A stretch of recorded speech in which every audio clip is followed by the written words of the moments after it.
Salom, kattalar, charchamasizlarmi? Xo'p, sizlar bilan bugun o'tadigan mavzumiz safe bo'ladi. Ya'ni ko'pchilikka ma'lumki, safe degani inglizchada, ya'ni saqlab qolish degan ma'noni anglatadi. Xo'p, deylik biza $100 foyda qildik va o'sha $100 foydamizni teng yarmini saqlab qolishni bugun biza sizlar bilan o'rganib ko'rib chiqamiz. Xo'p, biza o'tgan darsda o'rgandik, ya'ni fraktal struktura, ya'ni bu struktura bizada ko'rinishi bu Deber ko'rinishda, ya'ni mana bu minimum va mana bu maksimumlar, ya'ni bizada globalniy H4dagi ko'rinishlar. Ya'ni adashtirib yubormanglar bularni. Xo'p, bu polni ko'rinish Deber va mana bu lokallashtırib sizlarga to M30 gacha tushib kelganmiz.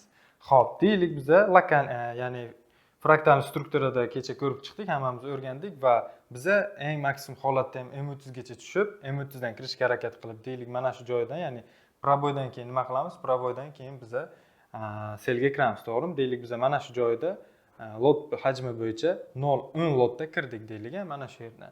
Va biza safe qiladigan zonamiz keyingi lokalniy zona bo'ladi. Ya'ni keyingi, ya'ni biza M30 da kirdik va H1 da, ya'ni mana bu H1 gacha biza сделкamizni ushlashimiz mumkin. Deylik, biza mana bu yerda sel olganimizda bizning stop lossimiz 30 punktga teng edi va biza 30 punktdan keyin keyingi lokalnigacha deylik 50 punkt biza deylik mayli ishladik.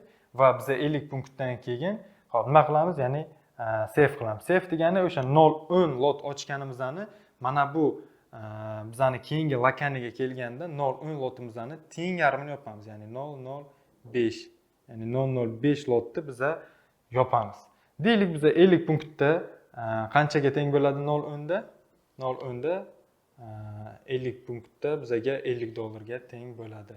Foydamiz, to'g'rimi? Demak, biza 0.10 ni yopadigan, 0.10 da, ya'ni teng yarmini safe qiladigan bo'lsak, ya'ni yopadigan bo'lsak, bizada foyda qancha bo'ladi? $25 foydani biza o'zimizning shotimizga olib qo'ygan bo'lamiz va bizada uje mana bu kirgan joyimizdan 0.10 lot emas, 0.05 lot qoladi. Va biza endi mana shu joydan boshlab, ya'ni biza safe qilgan zonamizdan boshlab bizaga, ya'ni narx tepaga yursa ham 0.05 hisobi bo'yicha yuradi, pastga yursa ham uje bizaga 0.05 hisobi bo'yicha yurar ekan. Xo'p, ya'ni biza safe qilganimizdan keyin keyingi kutadigan zonamiz bizada ya'ni mana bu lokalniy bo'ladi. Ya'ni keyingi lokalniy zonasi bo'ladi va biza har bitta lokalniy zonaga kelganida safe qilib boraveramiz. Ya'ni foydamizni olib boraveramiz.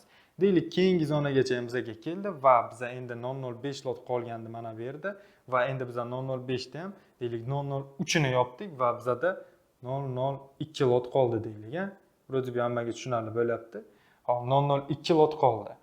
Hop, xuddi shu tariqa biza, ya'ni ochgan сделкamizni safe qilib, ya'ni saqlab boraveramiz va 30 punktlik mana bu stop lossimizni esa birinchi, endi bu pajlaniy narsa, ya'ni birinchi lokalniy zonaga kelgandan keyin va biza birinchi safe qilganimizdan keyin mana bu stop lossimizni ya'ni kirgan nuqtamizdan pastga tushirib qo'yamiz. Ya'ni kirgan nuqtamizdan pastga tushirib qo'yamiz. Shunda agarda narx yana ozgina yurib turib qaytib tepaga chiqib ketib qoladigan bo'lsa, biza safe qilganimizning hisobiga $25 bir biza foyda qildik, yopdik va 0.05 bilan deylik yana 20 punkt yurgan bo'lsa qancha bo'ladi? $10 bo'ladi, to'g'rimi? Demak, $10 yana $5 ni ham biza safe qilganmiz va bunga plus bo'ladi yana $5 va opshi biza $30 foyda qildik va biza ya'ni bezubitga qilib qo'ydik stop lossimizni, ya'ni kirgan nuqtamizdan pastga qo'yish bu bizada bezubitga bo'ladi va biza bezubitkadan keyin qaytib kelib narx stopimizga tekkan taqdirda ham bizning foydamiz mana shu $30 ga teng bo'lar ekan. O'ylaymanki sizlarga maksimal darajada buni to'g'ri va osonroq qilib tushuntirishga harakat qildim va tushuntirdim deb o'ylayman. Endi sizlar bilan xuddi shu narsani bozorda ham ko'rib chiqamiz. Ya'ni bu bozordagi ko'rinishi, ya'ni bundan ham oson bo'ladi. Ya'ni bu yerda sizlarga shunchaki tushunishlaringiz uchun qisqaroq qilib tushuntirib o'tdik va endi keyingi darslarda sizlar bilan haqiqiy bozorda safeni ko'ramiz, qanaqa ko'rinishda bo'lishini. Xo'p. Bo'ldi.